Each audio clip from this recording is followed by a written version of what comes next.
마가복음 14장 32절에서 42절까지 말씀 우리 한번 찾아보도록 하겠습니다. 마가복음 14장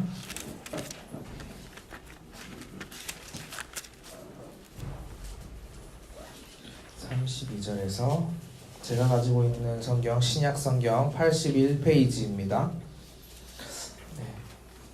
찾아보시고 한 절씩 교독하도록 하겠습니다. 그들이 겟세마네라 하는 곳에 이름에 예수께서 제자들에게 이르시되 내가 기도할 동안에 너희는 여기 앉아 있으라 하시고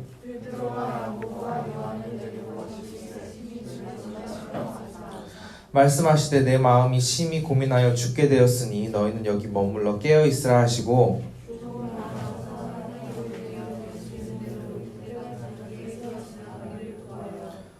이르시되 아빠 아버지여 아버지께서는 모든 것이 가능하시오니 이 잔을 내게서 옮기시옵소서. 그러나 나의 원대로 마옵시고 아버지의 원대로 하옵소서 하시고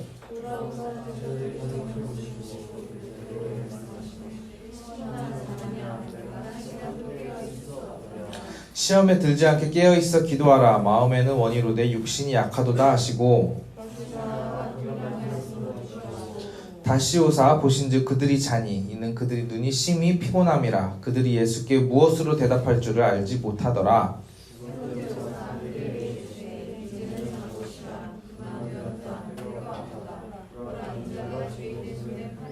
같이 읽겠습니다. 일어나라 함께 가자. 보라 나를 파는 자가 가까이 왔느니라. 아멘. 이제 내일부터 이제 고난 주간이 시작됩니다. 이제 우리가 교회 좀 다녀본 친구들은 고난주간 하면은 많이 들어봤을 거예요. 예수님께서 그 십자가에 달리시기 전까지의 그 고난의 시간을 우리가 다시 한번 묵상하는 기간을 이제 고난주간이라고 하는데, 오늘 우리가 함께 봤던 이 본문은 예수님이 이제 잡히시기 직전의 그 상황입니다. 혹시 여러분 내일 지구에 종말이 온다고 할지라도 나는 오늘 한 그루의 사과나무를 심겠다 이런 말 들어본 적 있어요? 이 말 누가 한지 아세요? 네, 그냥 들어는 봤죠. 네, 누가 하는지 사실 알 필요 없고, 이게 혈액형별로 내일 지구가 멸망한다면 어떤 일을 할까라는 이런 만화예요. 그래서 제가 잠깐 보니까 A형은 이 말처럼 진짜 사과나무를 심는데요. 그리고 B형은 이제 어차피 이제 죽을 건데 필요 없지 이러면서 남의 거를 잔뜩 빌려간대요. 그리고 O형은 이제 살아야 돼 하면서 살기 위해서 발버둥을 치고요. 그리고 AB형은 별 관심이 없다고 합니다. 사실 이 혈액형별로 이런 성격은 사실 진짜 혈액형별로 성격이 다르다 이게 아니라 그냥 재미를 이렇게 보는 건데, 이 사과나무를 심겠다라는 말 뜻이 사실 이게 우리가 알고 있는 것처럼 당장 이제 세상이 끝날 때가 이제 다 됐는데 이 사람이 나는 식목일 매니아야 이래가지고 쓸데없이 나무를 심겠다라고 하는 것이 아니라, 사실 이 이야기를 한 사람, 원래 얘기한 사람은 어떤 신학자입니다. 근데 이 신학자가 세상 마지막까지 사과나무, 생명을 가꾸는 일을 하겠다고 이렇게 해석을 할 수 있다고 하는데요. 이 사람은 그렇다 치고, 여러분은 만약에 이제 생명의 끝나는 날이 언젠지 이제 다 얼마 안 남았다면 어떤 것을 하고 싶으신지 한번 생각을 해본 적이 있는지 모르겠어요. 만약에 내일 정말 삶이 끝난다면 누구나 자연스럽게 자기가 생각하는 것 중에 가장 중요한 일을 할 것입니다. 예수님께서는요, 이제 십자가에 달리실 것, 이제 그리고 고통당하고 죽으셔야 할 것을 미리 아셨어요. 그렇기 때문에 예수님께서 잡히시기 전에 이제 하고 싶은 것을 할 수 있는 그 마지막 그 자유의 시간에 하신 일이 뭔지 우리가 한번 말씀을 통해서 나눠봤으면 좋겠습니다. 우리 32절 한번 읽어보겠습니다. 32절 시작. 그들이 겟세마네라 하는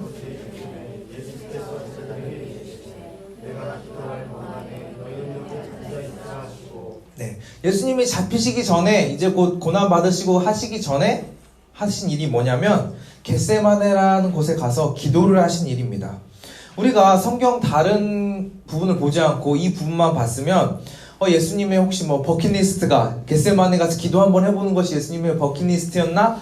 이렇게 생각할 수도 있겠지만, 우리가 이 다른 성경 말씀을 보면 예수님께서는요, 여기 올라가서 기도하시는 게 늘상 하시는 일이었습니다. 습관처럼 당연히 늘 하시던 일을 이제 이곳에서 이 땅에서의 삶이 끝나게 되는 시점에서 하셨다는 것입니다. 이것을 통해서 우리는요, 예수님의 이 기도의 시간이 얼마나 예수님에 있어서 그 중요한 시간이었는지 알 수 있습니다. 뒤에 가서 한 번 더 이야기하긴 할 건데, 이어서 말씀을 또 보면 한번 읽어볼게요. 33절 34절 시작. 베드로와 야고보와 요한을 데리고 가실새 심히 놀라시며 슬퍼하사 말씀하시되 죽게 되었으니 너희는 여기 머물러 깨어있으라 하시고. 네, 예수님의 그때 당시에 이 마음이 그대로 드러나는 본문입니다. 슬퍼하시고 마음이 고민되고 정말 죽을 지경인 이 상황에서 예수님은 제자들에게 뭐라고 하시냐면, 얘들아 너네 깨어있어라 라고 말씀을 하세요. 여기서 깨어있어라 하는 것은 단순히 눈 멀뚱멀뚱 뜨고 기다리고 있어라 라고 하는 그런 의미만 있는 것이 아닙니다. 예수님이 말씀하시는 것은 내가 이제 기도하고 올 건데 그때 너네도 깨어서 기도해라 라고 하시는 것입니다. 성경에서 특별히 신약에서 깨어있으라 라고 하시는 부분이 많이 있는데요, 그냥 이렇게 진짜 이 그림처럼 눈 부릅뜨고 있으라는 게 아니라 영적으로 깨어있으라는 것입니다. 그리고 이 깨어있음은 그냥 단순히 깨어있는 것이 아니라 기도랑 연결되어 있다는 것을 우리가 알 수 있다는 것입니다. 여러분 깨어있으세요? 네, 아직은 설교 초반이라 네, 제가 주무시고 있는 분이 없는데, 네, 우리 깨어 있어야 됩니다. 우리가 깨어 있으려면, 그리고 기도의 회복이 필요하다는 것입니다. 기도라고 해서 단순히 우리가 하나님 뭐 해주세요, 이거 주세요 이렇게 구하는 것만 기도가 아니라, 우리가 기도와 말씀을 통해 하나님의 마음을 알고, 모르면 우리가 하나님께 묻고 주님과 가까이 지내는 삶을 살아야 된다는 것입니다. 예를 들어 친한 친구 사이가 있어요. 친구가 근데 어느 날 딱 봤는데 옷을 되게 뭐 이상하게 입고 왔어요. 이상하게 입고, 너 옷이 이게 뭐냐, 너 진짜 패션 센스가 없네 이렇게 장난스럽게 얘기할 수 있지만, 잘 모르는 사람한테는 그러지 않아요. 지나가다가 어떤 사람이 옷을 특이하게 입고 왔어요. 그러면 옷 왜 이렇게 입었어요? 물어보는 사람 없다는 거예요. 그냥 나랑 안 친하니까 그냥 이렇게 이상한 사람이네 하고 지나간다는 거예요. 우리가 하나님과의 소통이 잘 안 되고 하나님과의 관계가 잘 안 돼 있으면, 하나님의 뜻을 모르면, 뭐가 맞고 틀린지 우리가 그리스도인으로서 어떻게 살아야 되는지 모른다면, 먼저 우리가 하나님과의 관계의 회복, 그리고 그것을 위한 기도의 회복이 필요하다는 것입니다. 37절 한번 읽어보겠습니다. 시작. 돌아오사 제자들이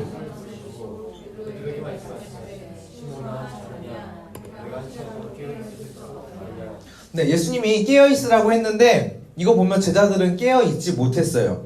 예수님이랑 먹고 자고 맨날 예수님이랑 같이 생활한 사람들인데, 그리고 그들은 예수님에 대해서 잘 안다고 생각했을 수 있지만 실제로는 예수님의 그 마음을, 예수님의 그 뜻을 전혀 이해하지 못하고 있다는 것입니다. 그렇기 때문에 예수님이 잡혀가실 때 베드로는 못 가게 칼을 꺼내서 막으려고 했고, 나중에는 이제 예수님이 잡히고 막 십자가에 달리게 되니까 다 도망가고, 이런 일이 일어날 수밖에 없었다는 거예요. 매일 먹고 지냈지만 잘 몰랐던 이런 제자들처럼, 제가 제 얘기를 하자면, 제가 올해 학교에서 알게 된 동생이 있어요.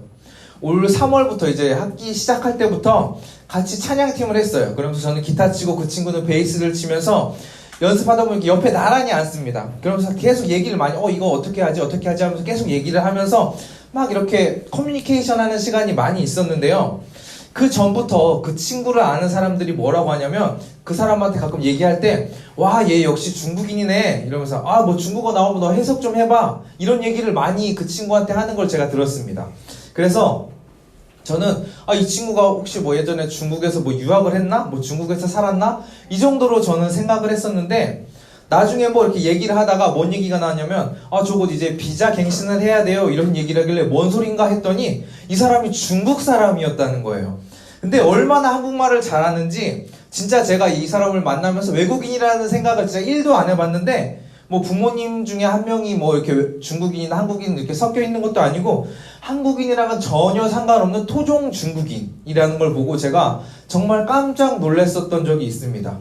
이렇게 정말 당연히 알고 있었던 사실도 그게 아닐 수 있다는 것입니다. 알고 보면 막 우리 찬양하신 엄윤 선생님이 독일인일 수도 있는 거예요. 전혀 잘 친하지 모르면 모른다는 거예요. 근데 제자들도 그랬습니다. 예수님께서 이 땅에 오신 것은 인자의 생명을 많은 사람에게 주기 위해서 애초에 이 목적을 가지고 오신 거라고 많은 가르침을 통해서 예수님이 한 번만 그냥 지나가면서 얘기하신 것도 아니고 계속 그것을 주제로 얘기를 하셨어요. 근데 가장 가까운 제자들은 예수님이 뭘 얘기하시는지 전혀 제대로 이해를 하고 있지 못했다는 것입니다. 이런 상황에서도 사실 예수님은 다 아셨을 거예요. 제자들에 대해서도, 그리고 자신의 이 땅의 삶에서의 끝이 어떻게 될 것인지도 다 아셨을 것인데 예수님의 그 마음이 얼마나 답답하고 힘드셨을까요? 우리가 이 고난주간을 통해서 특별히 예수님의 마음을 많이 묵상해 봤으면 좋겠습니다. 어떤 마음으로 예수님이 제자를 가르치고, 어떤 마음으로 겟세마네에서 기도하시고, 어떤 마음으로 그 십자가 고난을 감당하셨는지 예수님께서 그렇게 하신 이유가 있습니다. 그렇게 하신 이유는 바로 우리에 대한 사랑 때문이라는 것입니다. 우리를 사랑하시기 때문에 그 한 가지 이유만으로 그 모든 것을 다 감당하셨다는 것입니다. 그리고 지금 그렇게 같이 한 제자들도 알아주지 못하는 그 마음을 가지고, 그 어려운 마음을 가지고 예수님은 하나님 앞에 나아가는 모습을 오늘 본문에서 볼 수 있습니다. 우리 36절 한번 읽어보겠습니다. 시작. 이르시되 아빠 아버지여,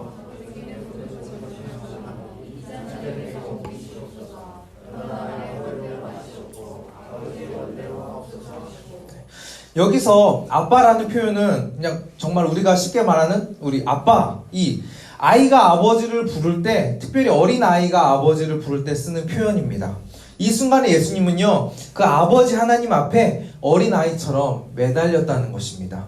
그리고 이 옮겨달라는 이 잔은 죽음의 잔입니다. 이 죽음의 잔을 옮겨달라고 아빠 하나님 아버지에게 간절히 부르짖어서 이렇게 기도를 했다는 거예요. 만약에 제 아들이 저한테 이렇게 이야기를 한다면 저는 당장에 이 잔 옮겨주겠다고, 누가 너한테 그 잔을 줬냐고 집어치우라고 이렇게 저는 아들한테 얘기를 할 것 같아요. 근데 이 상황에서 하나님께서는 아무 대답을 하지 않으셨어요. 왜냐하면 힘들고 고통스럽지만 그 길은 예수님 혼자서 가셔야 하는 길이었기 때문입니다. 이 예수님의 이 간절한 기도는요, 기도하시는 예수님의 마음도 아프지만 이 기도를 들으시는 하나님의 그 마음도 아프셨을 거예요. 그 간절한 아들의 그 간청을 외면해야 했던 이유, 그 죽음의 잔을 예수님이 결국 그 마셔야 했던 그 이유는 바로 우리 때문이라는 것입니다. 우리를 너무 사랑하시기 때문에 우리가 그냥 그렇게 아무것도 모르고 살다가 그냥 우리 눈앞에 보이는 거 보고 즐거움 따라 살다가 죄의 자녀로 끝장나는 삶을 사는 것을 하나님께서는 원하시지 않으셨기 때문에 그 고난의 길을 예수님께서 가게 하셨다는 거예요. 이 십자가 사역만이, 이 고난의 길만이 죄의 자녀에서 하나님의 자녀로 옮겨올 수 있는 유일한 방법이었기 때문에 죄 없으신 예수님이 우리를 위해서 십자가에 달려서 돌아가실 수밖에 없었다는 것입니다. 우리의 생각으로 그냥 이 본문만 봤을 때 단순히 예수님이 이 죽음이라는 거에 대해서 그냥 단순히 그냥 죽는 게 무서워서 하나님 앞에 이렇게 간절하게 기도하는 것이 아닙니다.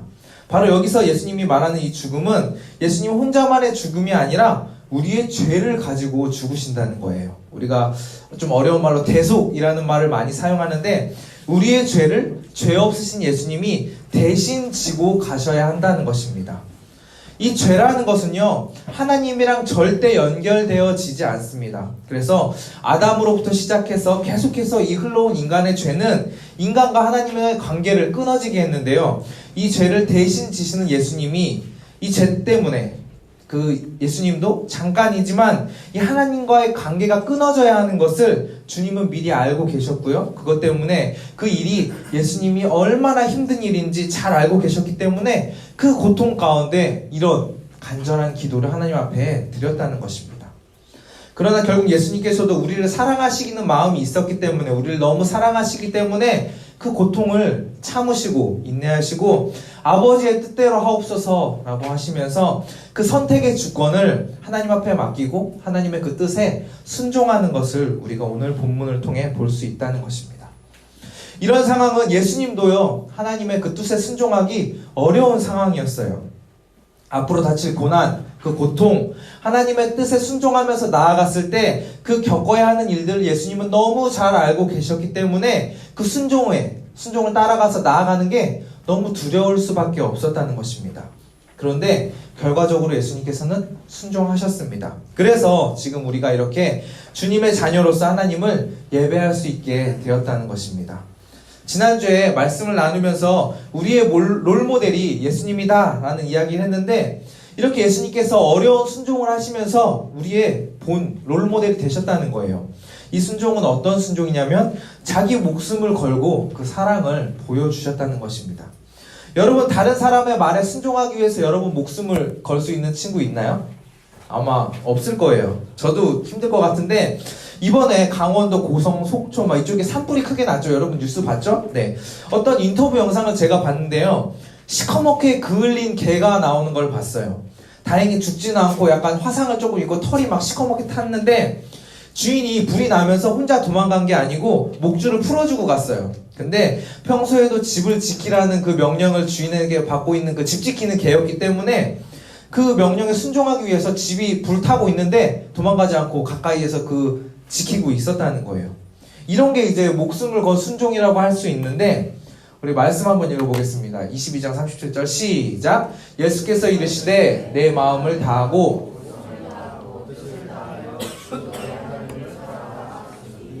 말씀에서도 이렇게 얘기해요. 이렇게 생명을 다해서 하나님을 사랑해라 라고 말씀하십니다. 그리고 말로 시키는 것으로 그냥 끝나는 것이 아니라 예수님께서는 이 생명을 다하는 순종, 이 사랑을 직접 몸으로 보여주셨다는 거예요.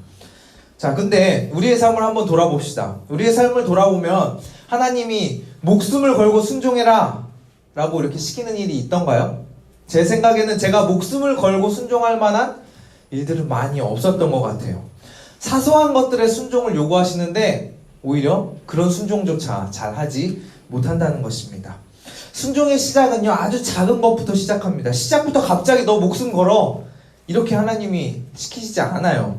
근데 목숨을 건 순종은커녕 그냥 작은 것조차 우리는 하나님 앞에 순종하지 못한다는 거예요. 우리가 이 주님의 사랑을 안다면 이 사랑받는 사람, 이 사랑의 대상이 다른 사람이 아니라 우리라는 것을 매 순간 잊지 않아야 우리가 주님의 말씀에 순종할 수 있습니다.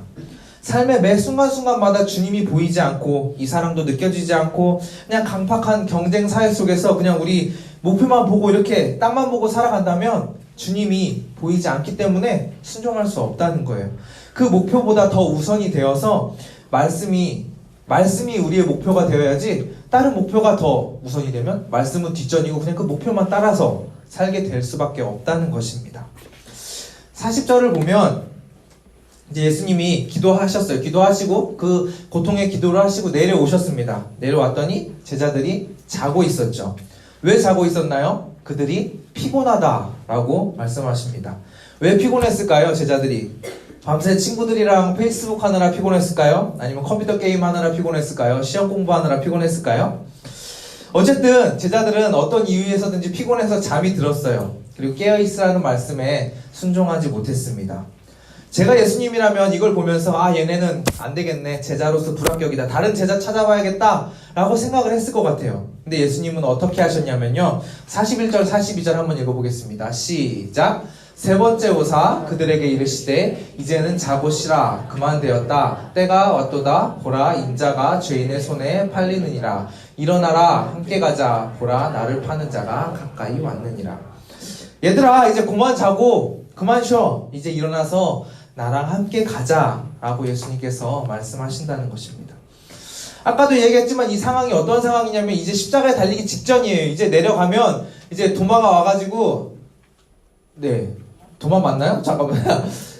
네, 가룟유다. 네, 갑자기 도마가 되는데 가룟유다가 와가지고 이제 그게 쏙닥쏙닥 해가지고 이제 잡혀가요. 이제 그 순간인데, 그 긴박한 상황인데 제자들은 진짜 한심하게도 작은 것에도 순종하지 못하고 있었다는 거예요. 너 잠깐 깨어서 참 기도하고 있어, 요것조차도 지키지 못했다는 것입니다. 예수님의 마음은 엄청 복잡했을 거예요. 진짜 제 생각은 내가 얘네를 데리고 이 사역을 감당해야 되나 말아야 되나 고민을 할 것 같은데, 그 상황에서 제자들은 그냥 잠이나 자고 있었습니다. 그런데 예수님은요, 이런 사람들을 위해서 죽으러 가셨다는 것입니다. 십자가 사역을 하러 가셨다는 거예요. 예수님이 기도하고 딱 내려왔어요. 근데 제자들이 막 부르짖어서 기도를 하고 있었어요. 그러면 예수님이 이 고난을 받으시면서 드는 생각은 이제 얘네는 믿음직하니까 내 모든 것을 다 맡겨도 되겠다, 이런 생각을 당연히 하겠죠. 하실 수 있는데 전혀 그런 모습이 보이지 않아요. 얘들은 안 되겠네, 정말 똘똘한 애들로 제자 바꿔야 되겠다, 예수님의 사역이 잘 이어지려면 이렇게 해야 될 것 같기도 한데 그것도 아니라는 것입니다. 예수님은 그냥 데리고 가세요. 그냥 함께 가자 라고 말씀하십니다. 그런데 어떻게 되냐면 이 제자들이 부활하신 주님을 새롭게 만나면서 하나님의 일꾼으로 변화된다는 것입니다. 부활의 주님을 만나기 전에는 맨날 졸고요, 예수님 잡힐 때 다 도망가고 제자라고 부리기에도 뭐한 그런 모습들이 보이지만, 이 사람들이 십자가의 은혜, 그 사랑을 경험하고 정말 살아계신 주님을 경험하고 났을 때 하나님의 일꾼으로 바뀌게 된다는 것을 우리는 말씀을 통해서 알 수 있습니다. 당연히 주님도 미리 아셨을 거라는 것입니다. 우리도 마찬가지예요. 교회를 얼마나 다니고 말씀을 얼마나 읽었든지 다 우리는 똑같은 사람입니다. 저도 그렇고 선생님도 그렇고 여러분도 그렇고요. 다 연약한 존재입니다. 이 연약한 존재가 진짜 그리스도인, 진짜 예수님의 제자로 변화되는 그 첫 번째 단계가 뭐냐면요, 바로 부활의 주님을 우리가 만나야 한다는 것입니다. 다음 주에 또 이제 부활절을 맞이해서 부활에 대해서 더 이야기를 하겠지만, 어쨌든 우리는 이 십자가 사역, 주님의 십자가를 통한 이 은혜를 경험해 봐야 된다는 거예요. 이 단계가 없이 그냥 교회만 오래 다니고 교회 다녀봐야 별거 없지 이렇게 이야기하는 것은 제대로 경험해 보지도 않고 경험해 봤다고 이야기하는 거랑 똑같다는 거예요. 저희가 이제 지난주에 VIP 모임을 했어요. VIP 모임을 하는데 떡볶이랑 이것저것 뭐 배달을 시켜서 먹었습니다. 근데 여러 봉지 중에서, 이거 봉지가 여러 개가 왔는데 아무리 찾아봐도 먹으려고 주문했던 그 떡튀김이 안 보이는 거예요. 그래서 마음이 어려워서 전화를 했어요. 아니 왜 떡튀김 먹으려고 주문했는데 왜 안 주니까 다시 가져다 주셔야 되는 거 아닙니까? 전화를 했더니 거기서 뭐라고 했냐면, 서비스로 드린 그 만두 밑에 깔려 있어요 라고 해서 네 하고 이렇게 전화를 끊었었어요. 제대로 찾아보지도 않고 없다고 미리 판단을 한 것입니다. 우리가 예배 가운데서 단순히 찬양하고 말씀 듣고 그냥 이러고 집에 가는 거, 이것은 온전한 예배라고 할 수가 없습니다. 이 예배 안에서 우리가 그 십자가에 달리신 그 부활의 주님을 만나야 한다는 것입니다. 그렇다고 해서 우리가 주님 만나야 되네 그러면 여기서 우웅 하고 하나님이 이렇게 내려오시는 거 절대 아니고요. 우리가 찬양 가운데, 말씀 가운데, 기도 가운데 우리가 하나님의 뜻을 깨달아야 된다는 것입니다. 특별히 이 십자가, 주님이 우리를 위해서 죽으셨다는 것, 우리를 너무 사랑하시기 때문에 이 모든 고통을 참으셨다는 것, 그 은혜가 다른 사람이 대상이 아니라 바로 우리를 대상으로, 나 때문에 나를 위한 것이라는 것으로 우리가 이해되어져야, 우리가 이것이 마음으로 와 닿아야 변화된다는 것입니다. 이 변화가 된다는 게 막 우리가 이상한 광신도가 된다는 게 아니라, 우리가 더욱더 그 사랑을 알고, 그렇기 때문에 우리가 더 주님을 사랑하게 되고, 우리가 주님을 더 알기를 원하게 되고, 감사가 넘치고, 이런 그리스도인의 삶으로 변화가 자연스럽게 된다는 거예요. 이 말씀에서도요, 겟세마나에서 졸던 제자들이 하나님 앞에 결국에는 쓰임 받습니다. 그 이유는 나중에 그 십자가, 그 사랑을 체험했기 때문입니다. 우리에게도 주님의 그 십자가 은혜, 그 사랑과 상관없는 예배, 사랑과 상관없는 기도, 주님과 상관없는 말씀, 이런 것들 사실 다 의미가 없습니다. 우리에게 진짜 그리스도의 십자가, 진짜 그리스도의 그 은혜, 그 부활이 있을 때 우리가 진짜 그리스도인이 될 수 있다는 것입니다. 우리 모두가 진짜 그리스도인으로 살아가는 저와 여러분 되시길 소원합니다. 아멘. 네, 오늘은 참 감사하게 말씀을 해주셨네요. 자, 말씀을 정리하도록 하겠습니다. 찬양팀 준비해 주시고요. 이제 내일부터 고난주간입니다. 우리가 또 마침 이렇게 1년에 2번씩 기도할 수 있는 이런 기회가 주어졌어요. 단순히 이 고난주간 매년 오는 거라고 해가지고 그냥 형식적으로 그냥 지나가는 것이 아니라 2000년 전에, 2000년 후에 태어날 우리를 위해서도 미리 고난받으신 그 주님을 생각하시면서 주님이 왜 고난받으셔야 됐는지, 그리고 우리가 그것을 특별히 묵상하면서 우리에게 보여주신 그 사랑에 감사하면서 우리가 이 시간에 함께 찬양하면서 기도하도록 하겠습니다.